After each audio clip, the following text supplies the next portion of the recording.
A new Chevrolet Corvette like never before.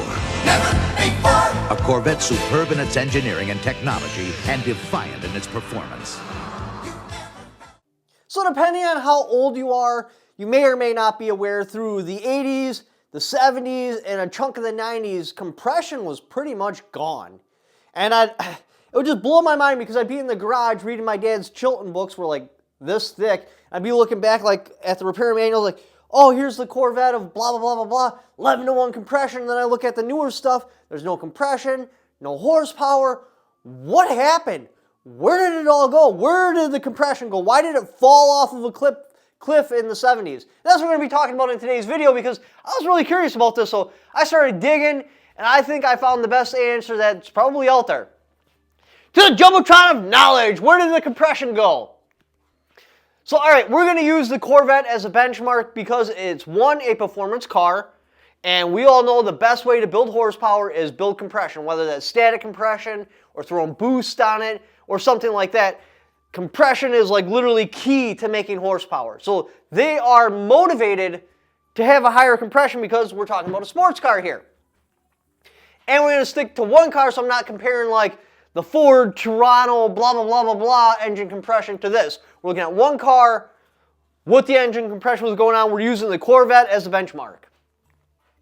So, 1969, the base Corvette had 10.25-to-1 compression. The more higher performance, the L46 350 had 11-to-1 compression. This is on a carburetor, no knock sensors, no computer, no modern engine management. Higher compression was completely normal. And something happened.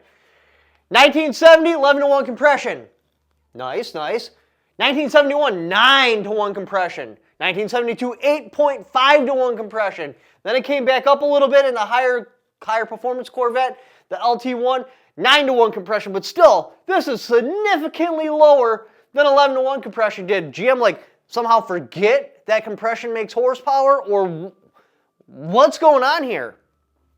The obvious answer, the answer everyone's going to tell you is, well, in the 70s, a couple things happened. They took lead out of gas because they came out with the catalytic converter to make cars run cleaner, and catalytic converters absolutely do not tolerate lead. It screws them up. So lower compression is knock management because lead helps bring up octane, and lead is a huge octane booster. So without the lead, you can't run the higher compression because it's going to knock. Okay? So I can take that exact same 1972 engine, I can swap out the pistons, head gasket, maybe some heads, and I can run that 8.5-to-1 compression 1972 engine at 10.25-to-1 compression today on standard pump gas without lead, and it's not going to knock. It's going to run safely. So why is this? What's going on here? So with no modern magic, no direct injection, no variable valve timing, no reverse flow cooling, no cylinder knock control, no computers, no modern computers at all, I can run 10.25-to-1 compression without knocking on a 1972 Chevy 350. But GM couldn't? Why couldn't they do that? Premium gas didn't disappear. I'll be running it on the same premium gas that they had in 1972. And it existed. It's always existed. Well, not always existed. Through the muscle car era, premium gas did exist. So my small block Chevy can run 10.25-to-1 compression on today's premium gas, but theirs couldn't? Well, clearly there must be some other reason. And remember, efficient equals clean. Higher compression, you're going to get more efficiency, you're going to get more horsepower. Lower compression, less efficiency, less power, it's going to be a dirtier running engine. Enter the EPA, the Clean Air Act. They went after three main particulates coming out of the exhaust: HC, CO, NOx. Now, the CO2 realistically did not really get affected by compression. However, NOx definitely did. So here's the compression paradox. A high compression engine runs more efficient, makes more horsepower, runs cleaner. However, high compression, high cylinder temperatures has a side effect. It is the exact right conditions to form NOx. So as the compression goes up, you get more NOx. Even though the engine's getting cleaner and more efficient, this particular particulate goes up because that's what you're making. I think it's nitrogen and water, and I forget what the X stands for. So then the oil crisis shows up. So first we got them going after these three particulates. Then they're demanding more fuel economy. So you got the CAFE, C-A-F-E, arise in the 1970s. What does Detroit do? They have a couple of very, very crude tools to address this. So they need to bring the NOx down. They need to bring up how far it can go on a gallon of gas. So what they do, they lowered the compression, retarded the timing, put EGR in there, put smaller carburetors on it. They had a catalytic converter, but not the modern catalytic converters we have today. So basically, their main two things is retard timing and lower compression. And then to try to get better fuel mileage, put on a smaller carburetor so you physically can't put more air and fuel inside the engine. So they didn't forget from 1969 to 1970 how to make horsepower. It's the same exact company, same exact engine based. What's going on here? Then in 1981, the three-way cat shows up. This particularly attacks the noxious gases, the NOx, the CO2, and the HC that is developed by higher compression. Plus we got oxygen sensors, closed-loop fuel control. Computers are getting better. So instead of worrying about the engine creating NOx, we take care of it downstream, get it in the new catalytic converter. So you would think compression came right back. Well, it didn't. See, here's the weird part. See, in 1981, the LT1 had 8.2 to 1 compression, which is absolutely terrible. And this is when the catalytic converters exist that actually attack that gas. This with the modern catalytic converter we have today. It existed in 1981. Why is it still at 8.2 to 1 compression? 1982, 9 to 1 compression. What's going on here? 1985, 9 to 1 compression. Okay, it's a little bit better, but it's still terrible. So through the late 80s, it's 9 to 1 compression-ish. What's going on? And this is the missing decade. So out of all the research I did, there's that 10-year gap I don't have an answer for.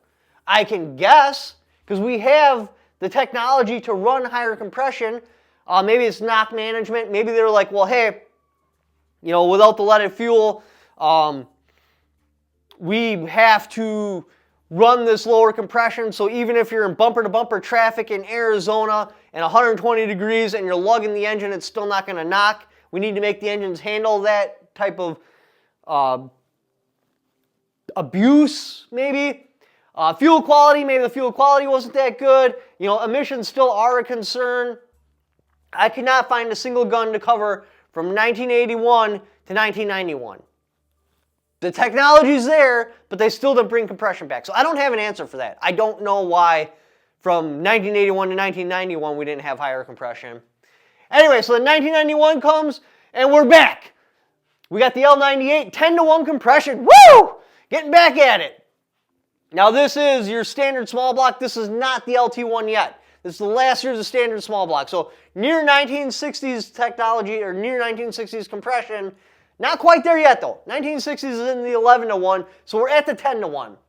Then 1992 comes. 10.5 to 1. 300 horsepower. They changed a few things with the LT1. They reversed the flow of the cooling. So with the old small block Chevys, the coolant came into the block, it warmed up through the block, and then last it hit the cylinder heads, intake, and out. Well, they changed that. Now we're going to go intake, cylinder heads, block. So it's going to keep the heads cooler, which takes care of one of the main issues where the knock would come from, and that's around the exhaust valve, because you get a hot spot there, pre-detonation, next thing you know you got knock, pre-ignition, all that stuff not good at all. So that was a big thing. Electronic fuel control, knock sensors. So if it detects a knock, it can just pull off a couple of degrees of timing. So let's go back to Arizona, 120 degrees. I'm in bumper-to-bumper traffic. I'm at like 1,500 RPMs, and I'm really hard on the throttle in a high gear. I'm loading the engine down. The engine picks up a little bit of knock. Well, it just pulls off a couple of degrees of timing. Not a big deal. So that's the big thing why we went from 10 to 10.5 to 1. Now, the LS did not abandon that. LS1, 10.1. LS2, 10.9. LS3, 10.7. LS7, 11 to 1. Now we're back at the compression we wanted before. So, modern Corvettes with the LT ones, 11.5 to 1 compression, 11.5 to 1 compression in the C8 and C7, naturally aspirated, running on pump gas with all the modern technology. So here's the crazy part. The EPA did not back off. They actually got stricter on their restrictions. So the NOx standard, that still definitely exists. Compression went way up, horsepower went way up, fuel economy improved. But the catalytic converter, how we engineered the engines, technology increased to be able to allow us to meet these standards. So what actually changed? Three-way catalytic converters, closed loop fuel control, oxygen sensor, ignition, NOx sensors, combustion chambers, the actual design. So now it's not like this cylinder has like 10 to 1 and this has like 10.2 to 1 and this one has like 9.9 to 1. We standardize it, the manufacturing is better, so now we have consistent compression across all of it, better cooling, better quality, better fuel quality. Now we got E10 in the fuel, that does help. Now remember, the octane rating is the same regardless how you get there, but the E10 does make the fuel a little bit cheaper. Variable valve timing. So back to my 1972 block example, yeah, I can definitely take a 8.5 to 1 smog-era 350 and I can put 10.25 to 1 compression on it with better pistons, better heads, running premium fuel. So why couldn't they do it back then? Well, they absolutely could. You know what I can't do with this 350? I can't pass the emission standards they had to pass. That's the key right there. The EPA was the main crusher of compression. Yes, a whole bunch of stuff happened at once, but it was pretty much the EPA saying that, hey, we need this NOx to go away. The best way for Detroit to take away the NOx at that time period was reduce the compression so the engine just made less NOx. Now with the modern catalytic converters and that, we can deal with the NOx after the engine, so it's not such a big deal if the engine makes NOx because we'll just handle it downstream.